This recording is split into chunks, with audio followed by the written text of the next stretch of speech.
Hey, what's going on, guys? This is Jay here from Visions of Reality. I think this might be my very first video that I'm posting on my Visions of Reality page here on Facebook. And I wanted to talk about, well, the project, the goal, and the songs that are going to be on my very first self-titled LP. Yes, I'm doing a full 11 songs, really 10 songs and an instrumental. And I have the set list right here. But first, I want to go through a little bit of a history of Visions of Reality. So anybody who's been following me for a little while has known that I'm in the Idolus. I'm the lead singer of Idolus, and I've been in the band since August of 2022. We released the Origin last year, and we released Dark Memory this year, a single, and we hope to release You Won't Take Me either later this year or early 2025, and then Fate will hopefully be released by mid or late 2025. So I was just yesterday working on vocals to You Won't Take Me, and yeah, the next EP is going to be 10 times better than the first EP, so I'm definitely looking forward to that. Prior to Idolus, I was in a band called Night Owls, a power metal band based out of Chicopee, Massachusetts, with Benson Cruz, and I was with Steve Curian, and also a guy named Jay who passed away, unfortunately. His last name is I can't remember right now, unfortunately. And another dude as well. What's his name? Man, drawing a blank. Sorry, guys. Keith was the guitar player. So we played for about on and off about a year and a half. And we have a couple demos on Reverb Nation. Jay Munson, there it is. Brain's working now. Jay Munson and Steve Curian, RIP to both of them. They both passed away, I think, within a year of each other, unfortunately. They had some health conditions, unfortunately. So rest in peace, brothers.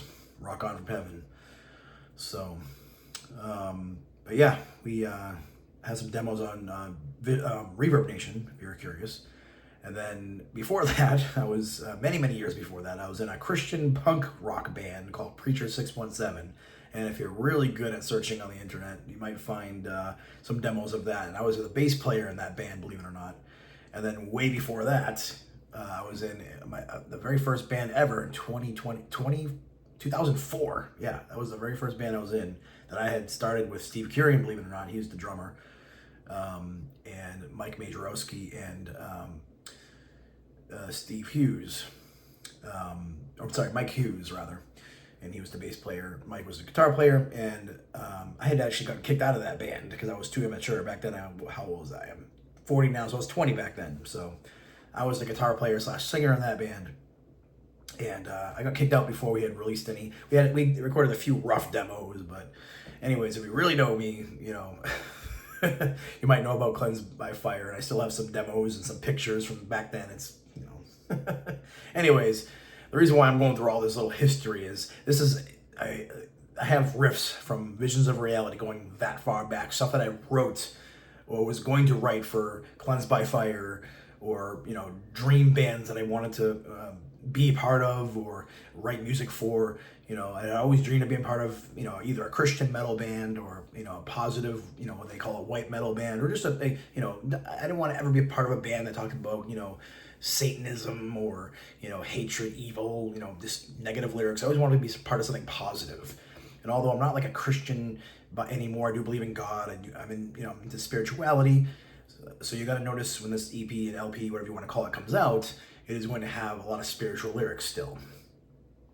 So Visions of Reality is a very apropos name because it's about a man who is stuck in this kind of like, you know, this 3D world, disillusioned by, you know, all the pain and suffering, and he has visions of reality. That reality being that there's something beyond this world that we live in. There's you know, this hope of something better, and there's some kind of purpose to this universe. So he has that vision of, you know, a greater purpose to existence. So that was really the meaning of that band name I came up with probably about 20 years ago. Actually, there's a song on this LP called Visions of Reality that I wrote. I have a demo of still from 2005, so almost 20 years ago. So some of the stuff on this album is 20 years in the making, and I'm finally I finally, and I give a lot of credit to Alex Wojciech from Idolus for inspiring me, because some of the stuff that I had recorded prior to being in Idolus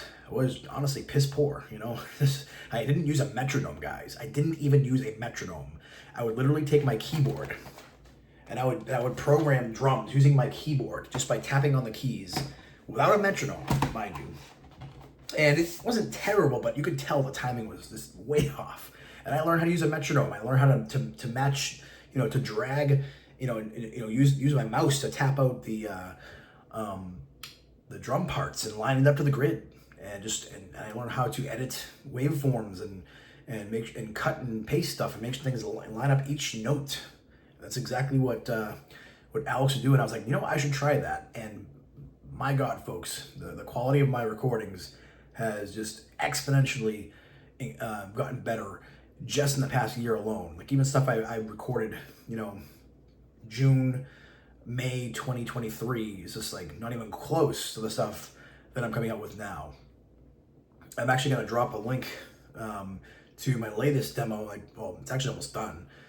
To one of the songs on here called, what is it? It's Brother, At Your Hand I Die.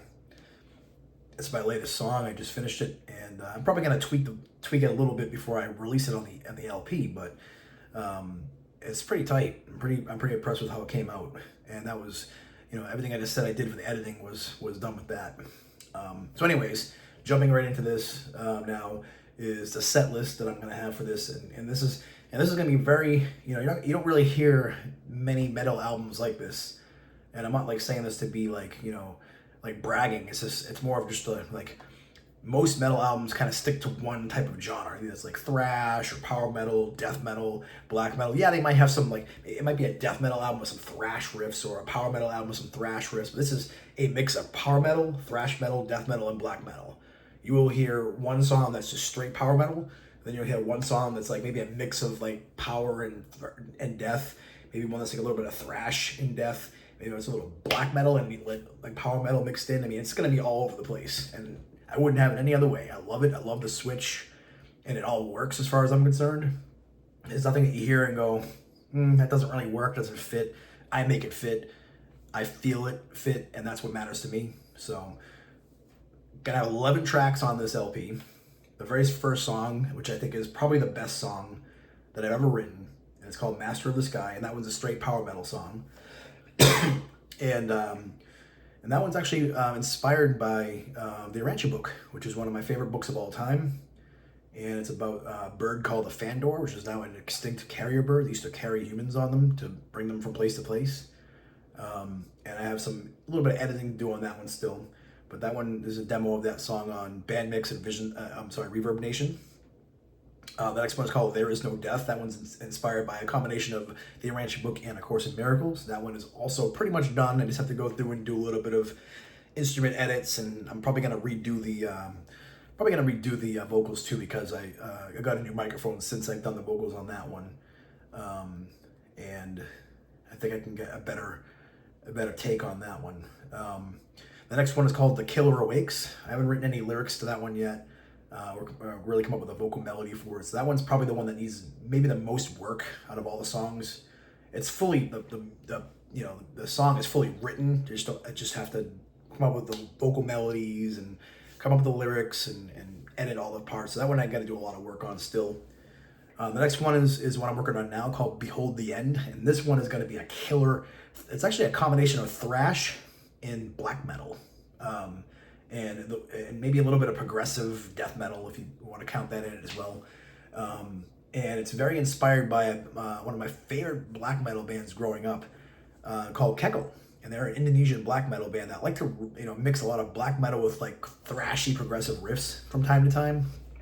A little like that kind of stuff. Not just straight black metal. They put some progressive chunky riffs in there as well sometimes. And that wasn't the best production, to be honest with you.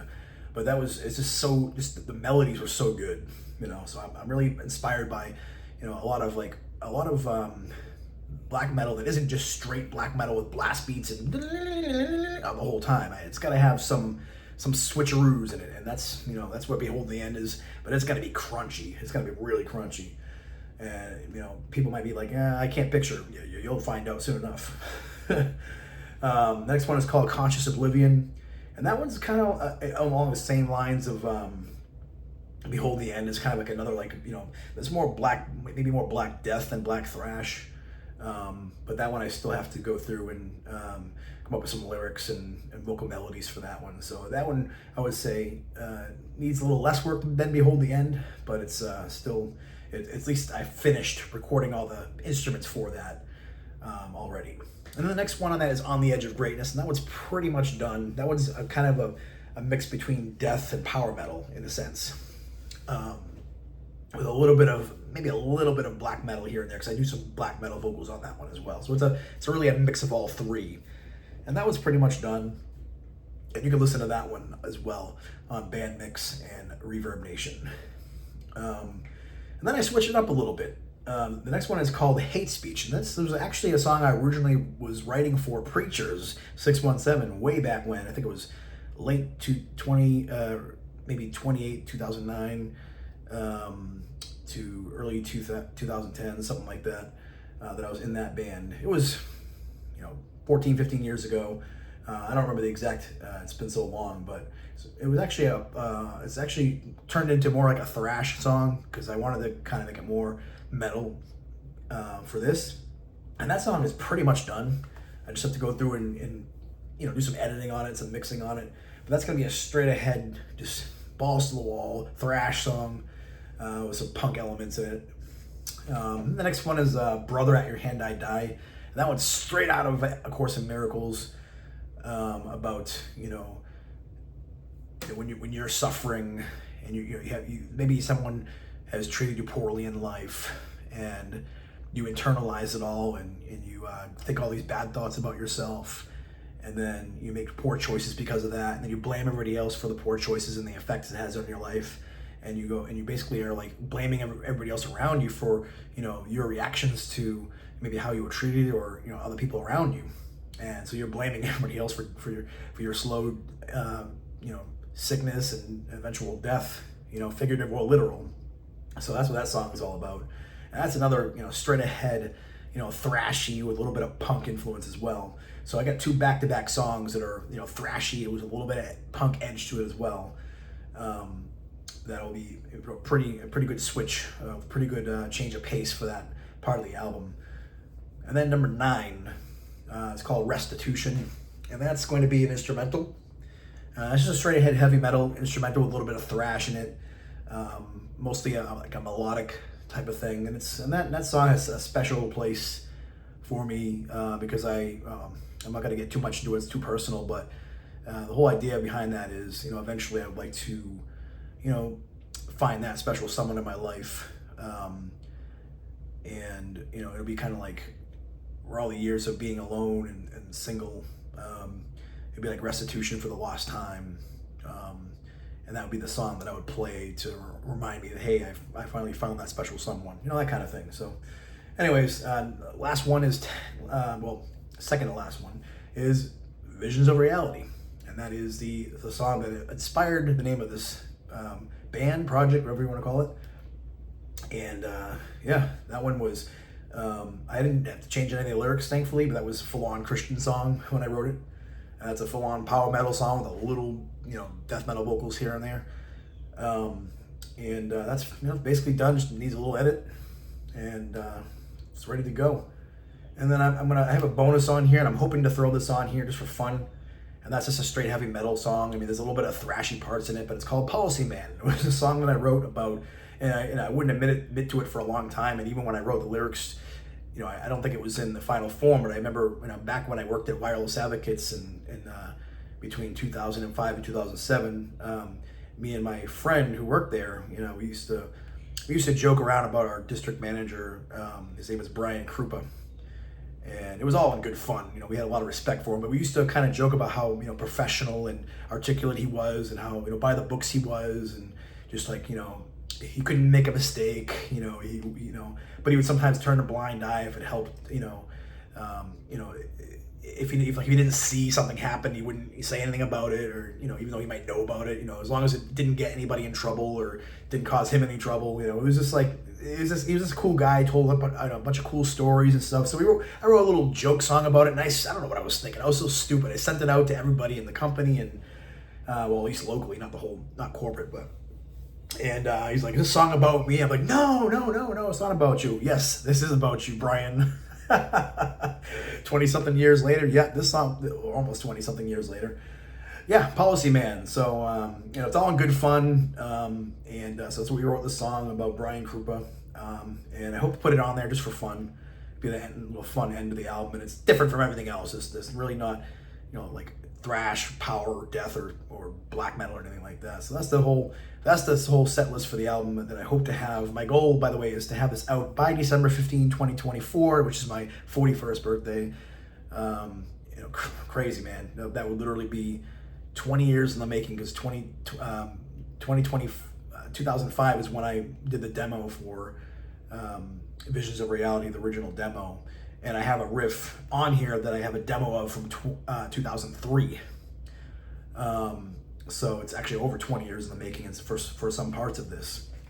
So yeah, I'm finally, you know, just happy that I'm getting to a point where I can finally just have the willpower and the dedication and the persistence to get this done.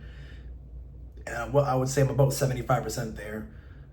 So I'm on a roll right now. Probably as soon as I finish this video, I'm gonna get back to writing and recording Behold the End, and yeah, I'll keep you guys updated with any new updates. But thank you for watching. And also, kind of a long video. I like to blab, so thank you if you made it this far. Leave some comments below if you have any questions. Also, I am looking for somebody to help me with some, come up with a good idea for, maybe if you look at I'll put the set list here in the description below this video. If you can give me a good idea for an album cover. I am going to look to hire someone to do some album artwork for me. So thanks. God bless.